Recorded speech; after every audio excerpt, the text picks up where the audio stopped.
Hello and welcome to today.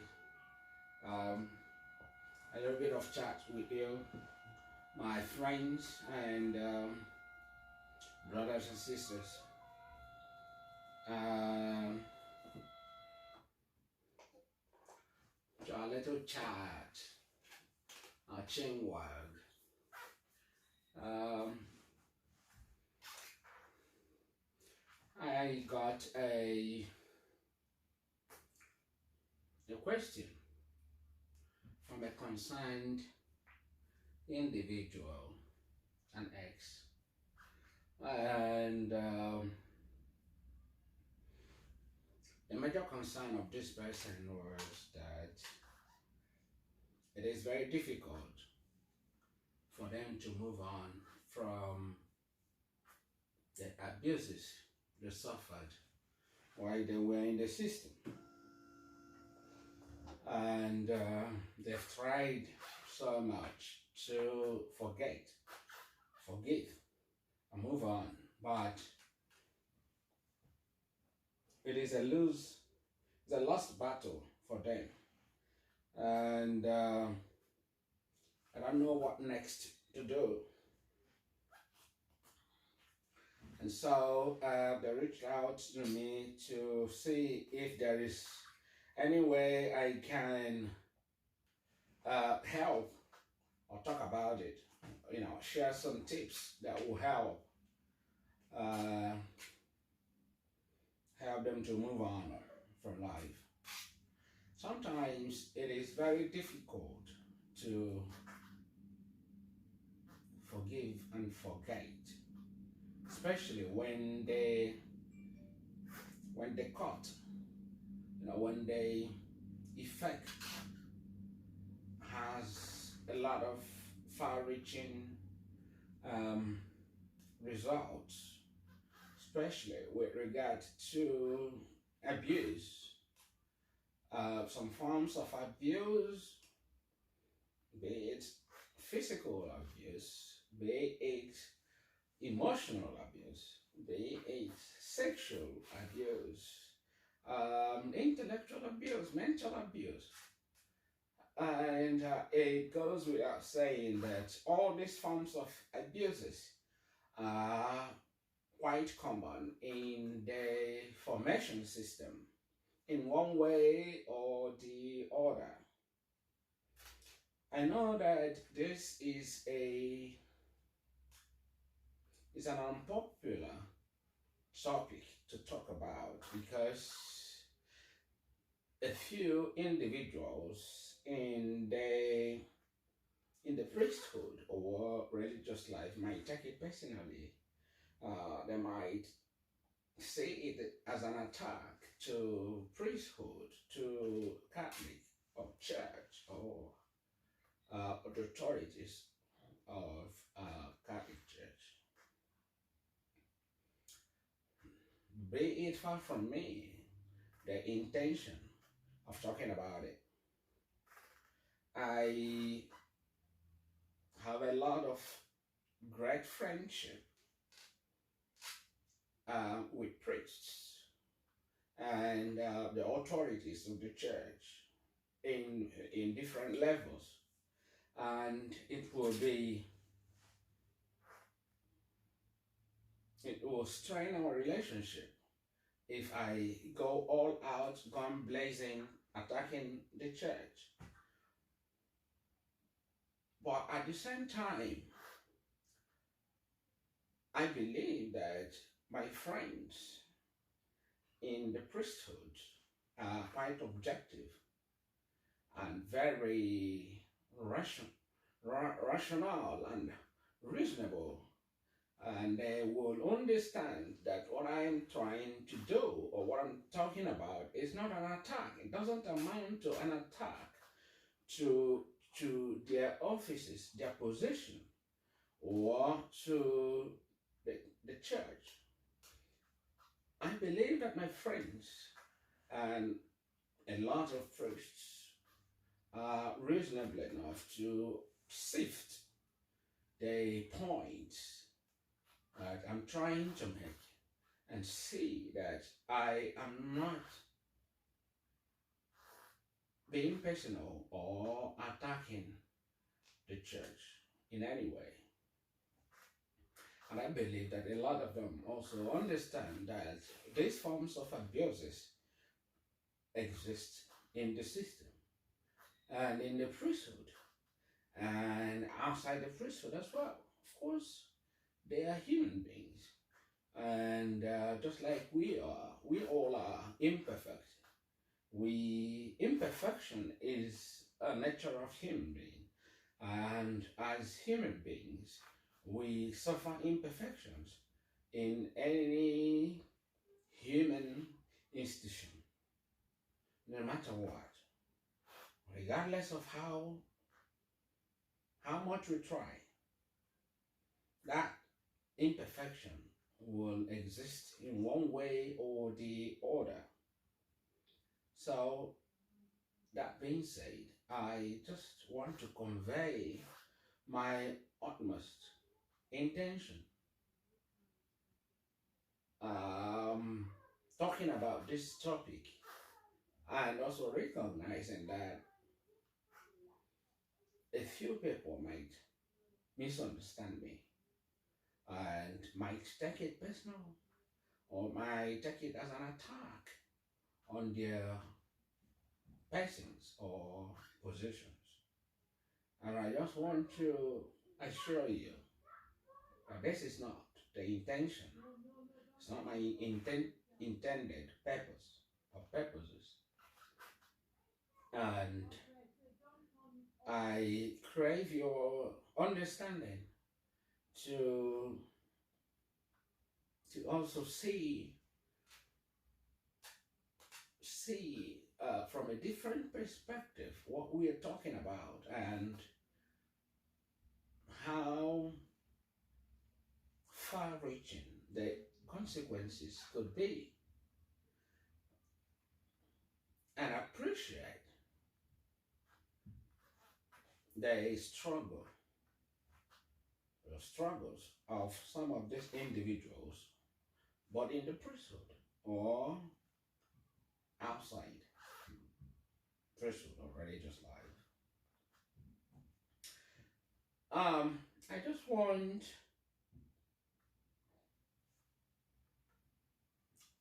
everyone to know that the transition from sacred life to secular life is quite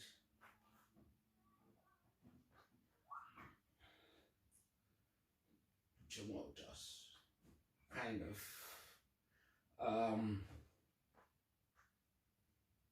turbulent. It is quite turbulent in so many ways. There's a lot to grapple with. I'm not saying that everyone will suffer at the same intensity or the same frequency, or this this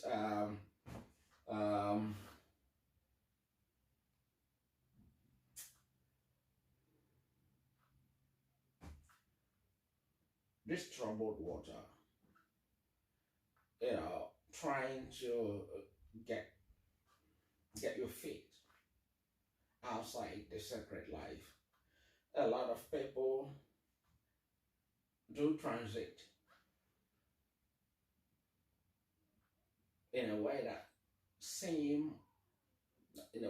looks seamless. Like there's no dichotomy, there is no trouble, there is no turbulence in their lives. So it just looks like it's a square. Their transition from sacred life to secular life look like a square peg in a square hole. But in the real sense, it is not true. No matter how seamless the transition seems to an outsider, in themselves, they are having a lot of issues to deal with. when we talk about abuse is just a negation of use away from the intended purpose of, if you use something outside the intended purpose or without the intention it is meant for, it is an abuse. And there are lots and lots of abuses, different ways of abuses in life generally, but in the formation houses and religious houses a lot, because there's always authority, and there's always levels and hierarchies, and there's always power handing down command, in pecking order. Everyone got their level, got your where you fit in, where the level you operate, the level you command, and the level you are expected to submit to authorities. So anywhere there are authorities, there are also room for abuses of the authorities, and we know that very well from anyone that attended the seminary, even boarding school, even school, a place of work, anywhere the authority exists, there's always the tendency to misuse the authority, and that constitutes an abuse of power. In the seminary, there are lots of abuses that a lot of people have to suffer. Some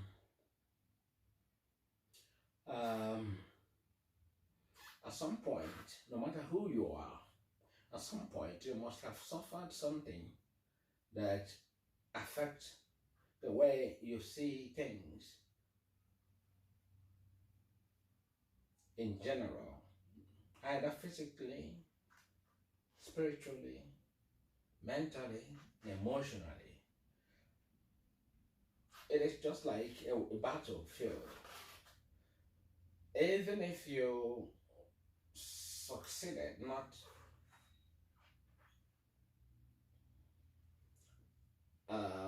getting any injury from the bullet, you are left with post-traumatic syndrome disorder, and that will stay with you for a considerable length of time.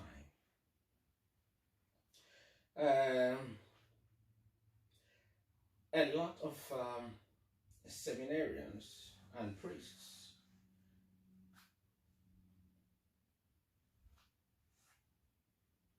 do carry with them anger and resentment, as I always say, because of these abuses. Either you suffered from an authority, from constituted authority, or from maybe your some higher, maybe higher level of like in class, you said, they said before you, what you call it, your seniors. Yeah, your seniors. You might have been abused by your seniors in the Aubrey. You might have been abused in the formation house or in the seminary by your seniors, the senior students. senior seminarians, senior whoever is senior to you, might take advantage of you in terms of physical abuse, in terms of sexual abuse, in terms of emotional abuse.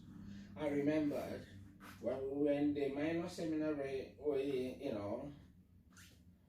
those ahead of us, especially the senior class, they will, conscript the younger ones, the junior students, and will make some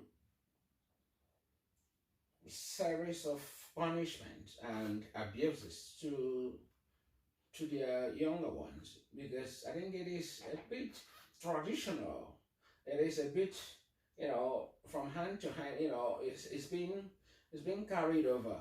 So when the senior ones are leaving, the ones they punish, they will come over and then they will take up from where the senior ones left, and then they will make the same punishment, the same abuse on the younger ones, and so it keeps going from one generation to the other. And the more it keeps rolling over, the more the intensity of the abuse, the intensity of the abuses, the severity of the abuses.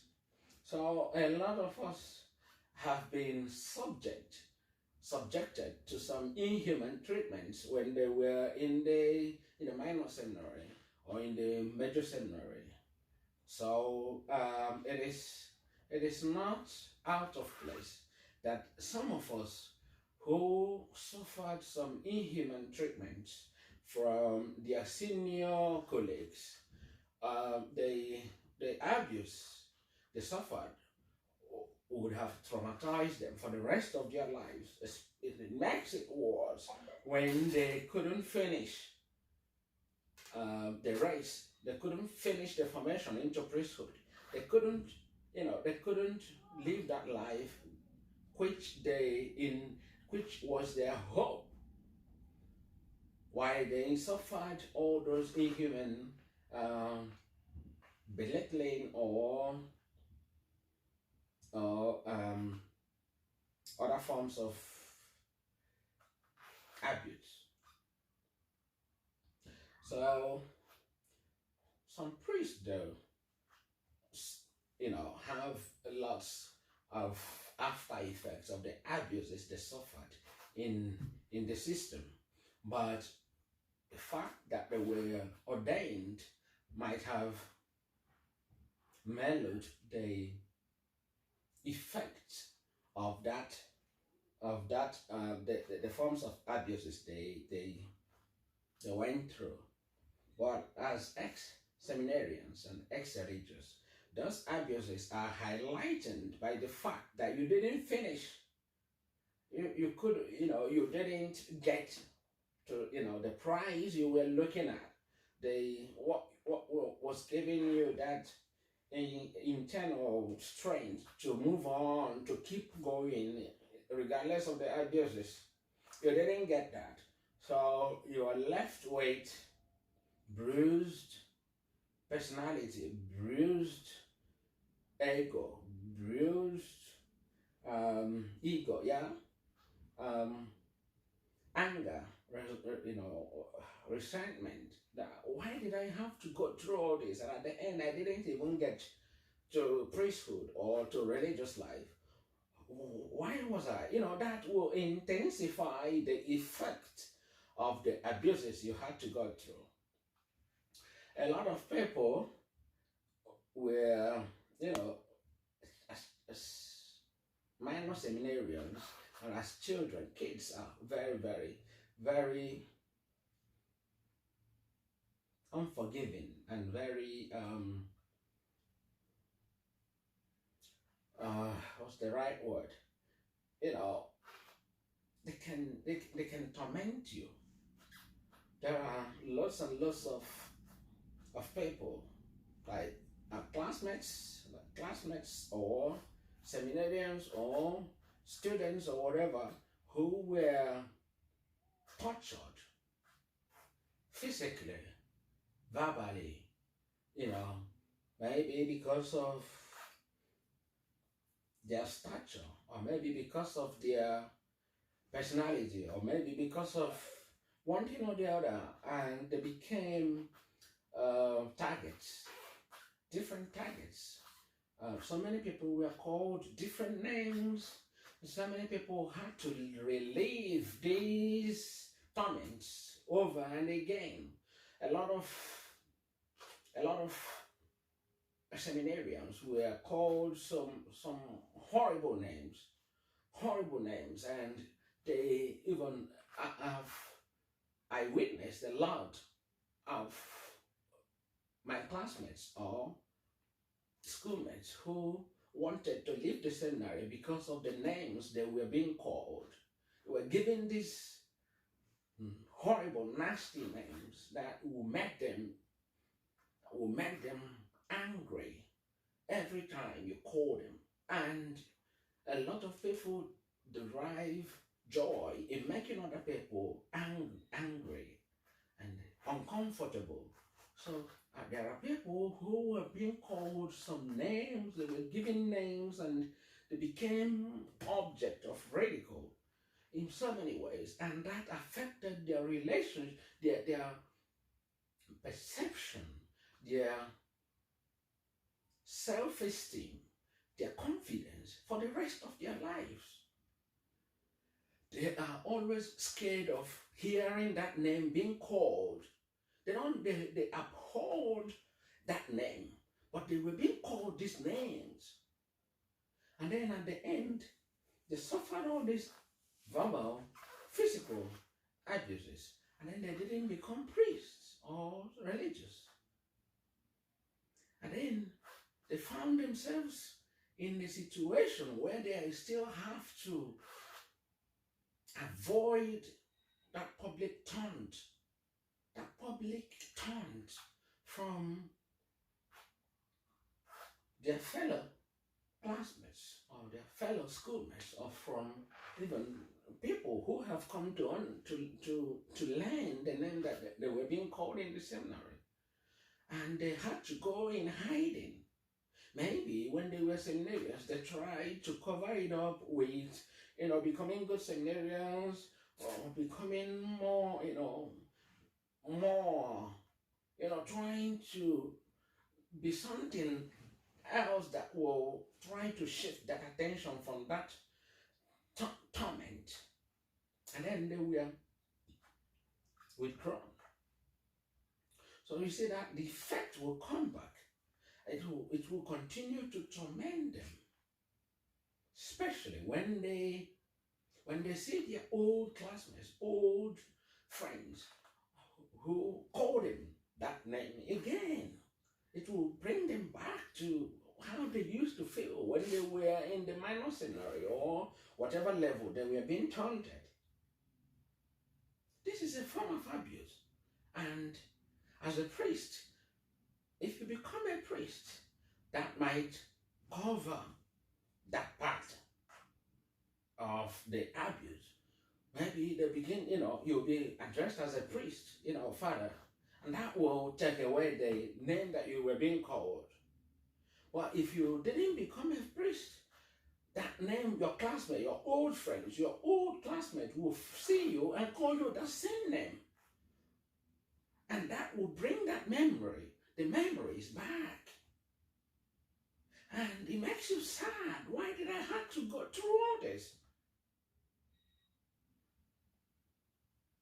So this is a form of abuse that a lot of us suffered in the seminary.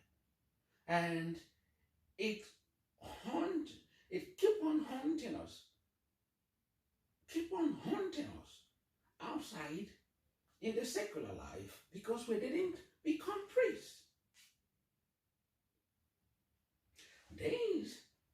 I'm not saying that it is enough to keep you away, to drive you crazy, but it affects.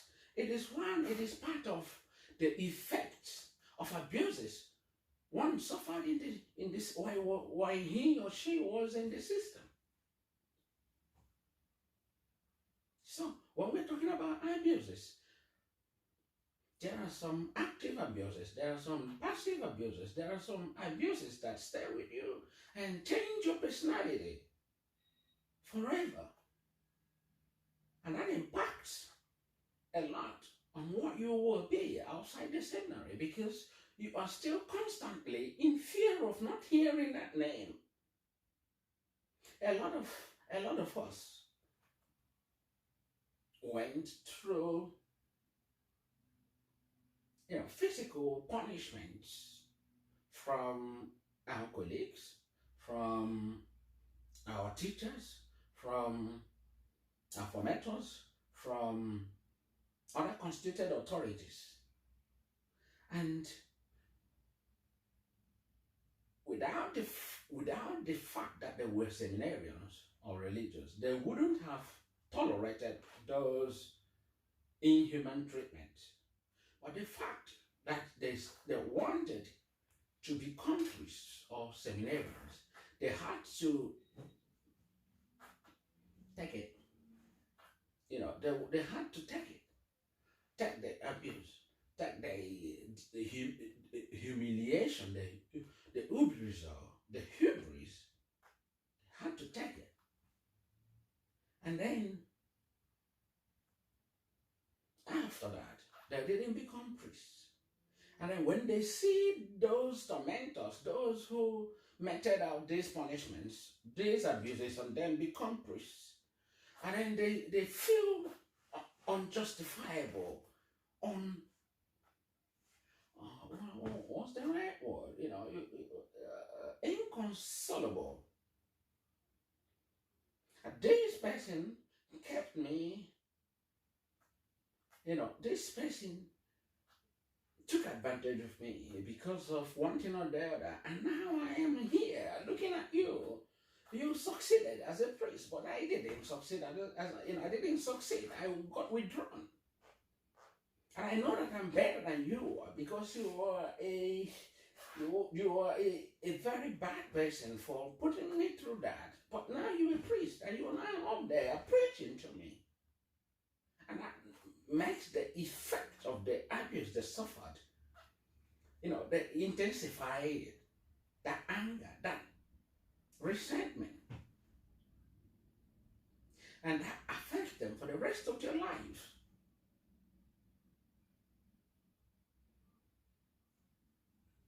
Now, a lot of ex-seminarians suffered different types of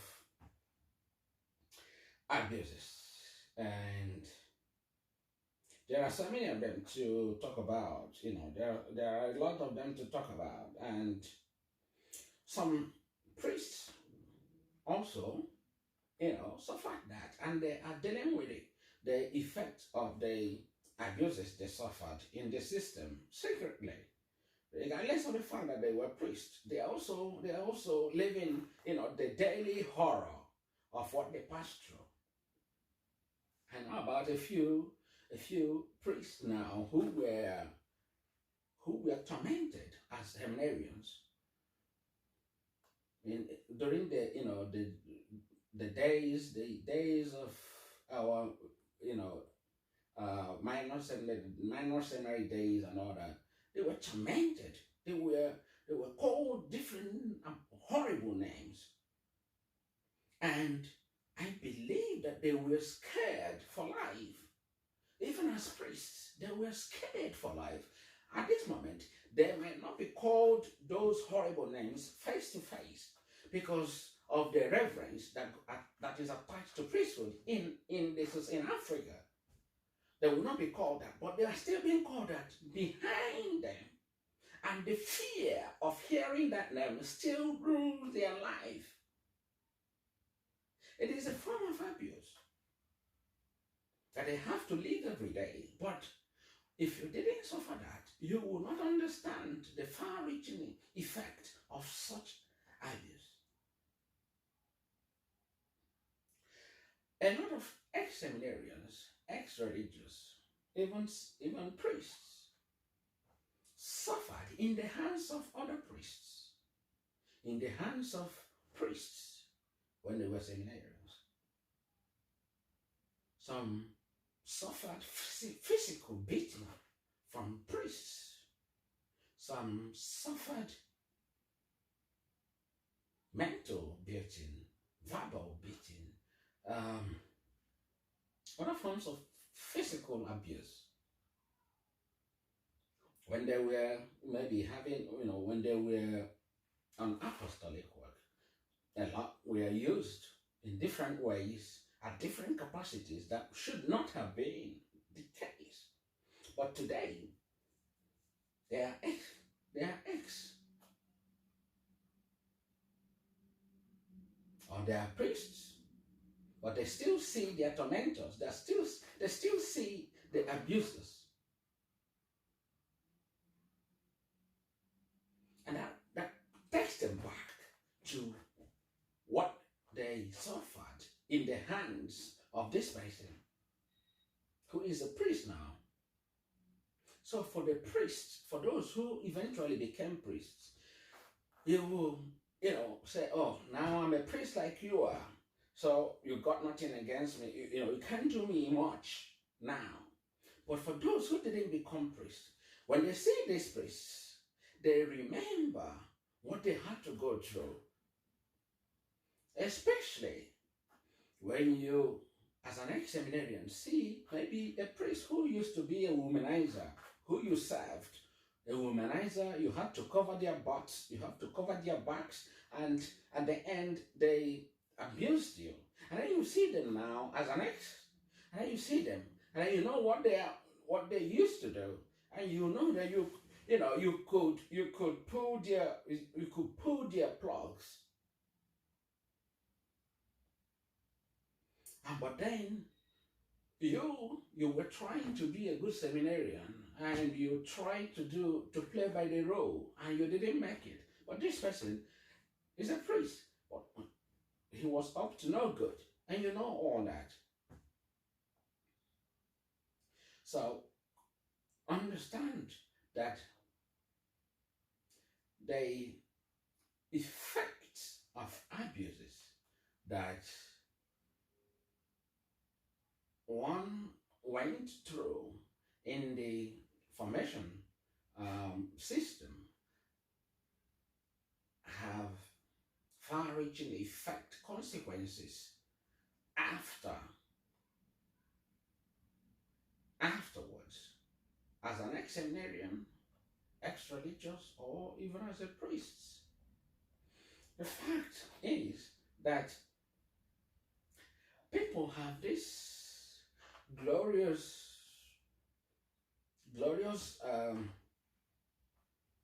interpretation of priesthood.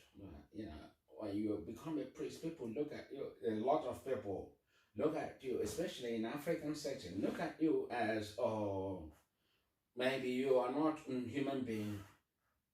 They are human beings. They are suffering. They are going through all this. The same feelings that you are going through, you and me are going through, they're also going through the same. Going through anger, going through resentments, going through everything you and myself are going through. Stop seeing them as superhumans. They are not. They are just human beings like you and me.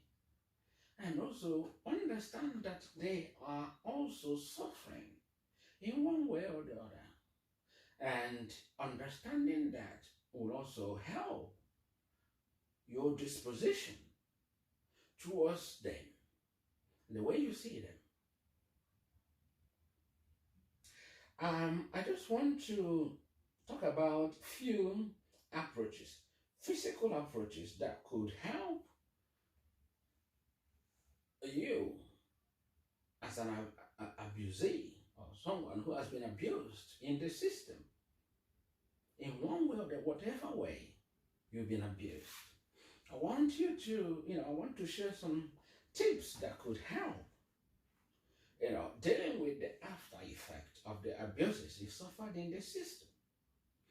Number one could be, distancing yourself from anything or anyone that will remind you about the abuser. Distance yourself if you can. Get away from, you know, seeing someone, sometimes when you see somebody, it reminds you about somebody who punished you or abused you in one way, who took advantage of you while you were in the seminary or in the formation in the religious houses. Or when you see those people, when you see that person, it reminds you about what he or she did. A lot of young girls, postulants, who were posted in different schools and parishes to help as part of their training, we are taken advantage of. A lot of postulants and young girls who were sent to the juniorate or convent were taken advantage of. Emotionally, physically, sexually. And then they didn't make it to the final profession. How do you handle that? When you are withdrawn from that system, get away. If you can, get away from anything that will remind you of that environment that you suffered abuse. Get away. It will help your sanity, to help you, your emotional disposition, your mental disposition, to help you to forget a little bit. It will help you to move on, rebuilding your life.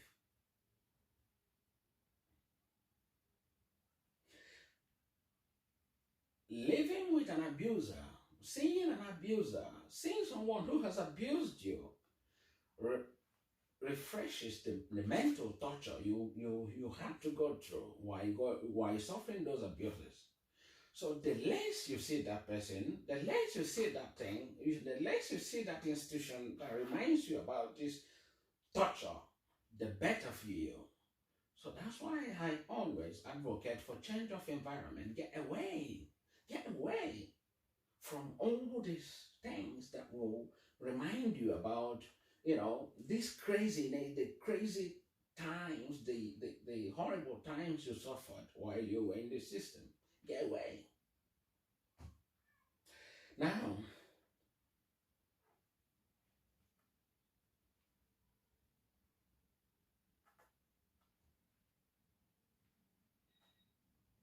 they used to tell us that us ex-seminarians and ex-religious say, oh, once you're a seminarian, you're always a seminarian. You have to defend the church, and the church has given you so much, and you have to be thankful for that and all that. You're serious? I don't. I say no. I was a seminarian. I am no longer a seminarian. I am an ex-seminarian. I've always described sacred life as a kind of relationship that you had, a relationship you had, and then for some reasons, the relationship was broken. Maybe you had a relationship with someone you really, really love, and then the person broke your heart.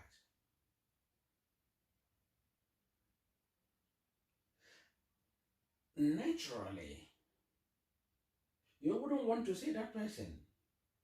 You don't want, because anytime you see that person, it reminds you about the heartbreak. This is somebody you loved. You really, really loved. But then he or she took advantage of you and broke your heart. And then the same person who broke your heart will tell you, well, you used to be a friend, we used to be friends, so we will always be friends, we always get each other's back. No. If someone broke your heart, even the thing you don't want to be around the person. You just want to get away from the person. That is how normal human beings do. So if you are telling me once a seminarian, always a seminarian, unless you did what you should do,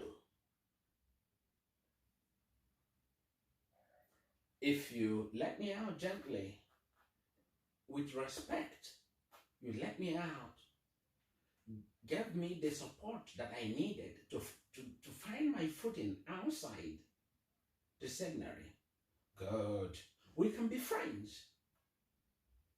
But if you would, if you just pulled the plug, expelled me without even hearing from me, without even hearing my side of the story, you judged me as not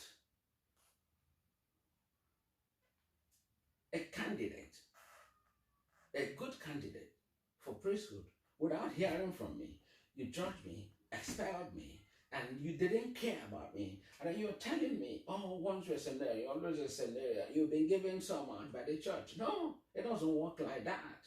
It is not. So don't tell me that. So once you are an ex-seminarian, just, if you can, just avoid even going to church for some time to just calm your head, regain your sanity, get yourself, pick yourself together. If going to church will allow you, will make you see that priest, will make you see that seminarian, make you see that person that subjected you to inhuman abuse, that subjected you to, that reminds you that you had to suffer. Don't go there. Don't go. Just get your sanity first. Don't allow them to guilt trip you like, oh, you're not going to church, you have sinned against God and against human. So be it. You didn't kill Jesus Christ. Before you were born, Christ was already dead and gone. So you didn't kill Jesus Christ. Allow God to be the judge. Leave people, whatever people say. Nobody is a judge. Only God is the judge. So if going to church or being around church will remind you, make you be more angry or resentful or, carry around this emotional cloud or negativity, don't go, so that you regain your sanity. Okay? Don't allow anybody to guilt trip you. Don't allow anybody to make you feel guilty. It doesn't matter. Okay? Cut contacts with people who remind you those abuses. It is normal, especially if you have gone through this time in the seminary where you were called horrible names that you didn't really like, that wherever you hear that name that you're being called, that name, that nickname that you were being called, whenever you hear that, it makes you want to die. Now, if you see your old friends, if there are old friends, classmates, schoolmates, authorities, formators, whoever, that keep calling you that name, avoid contact with them. Cut contact. Do not be around them. Do not associate with them. Just avoid them so that they will not be reminding you about these names or these abuses that makes you angry, and this, that make you angry or make you,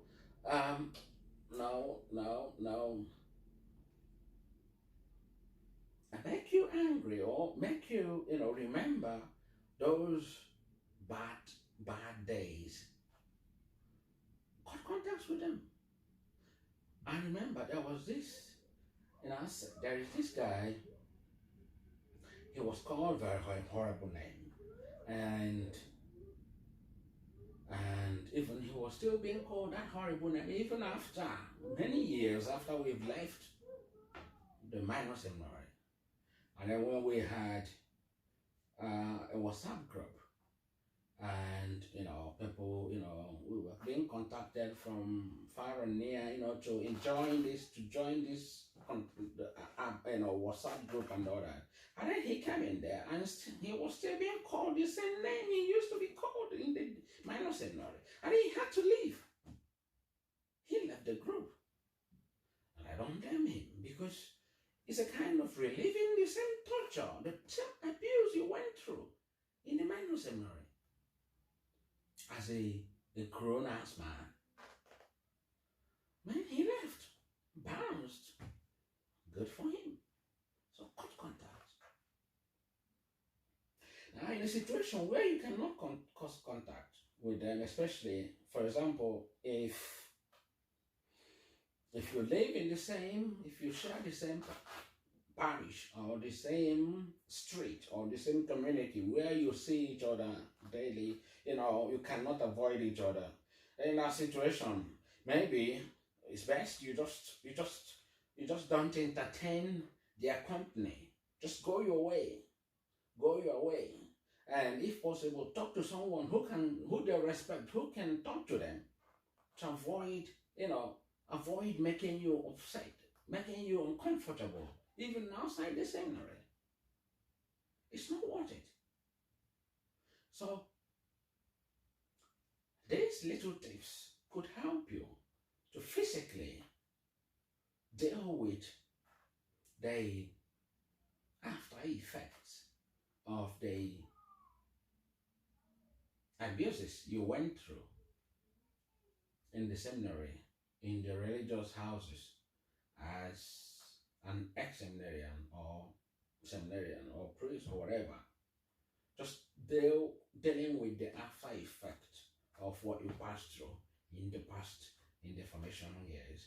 These few physical tips would help you, deal with them. Maybe next time we talk about how to emotionally handle the after effect of abuse in the formation years, in the formation houses. And I think this will help us, in one way or the other, help you. If it is useful, well, good on you. If not, if there is anything you want to add, or anything you want to discuss about it, if there's anything you want to say, there is anything that troubles you, you can reach out to me.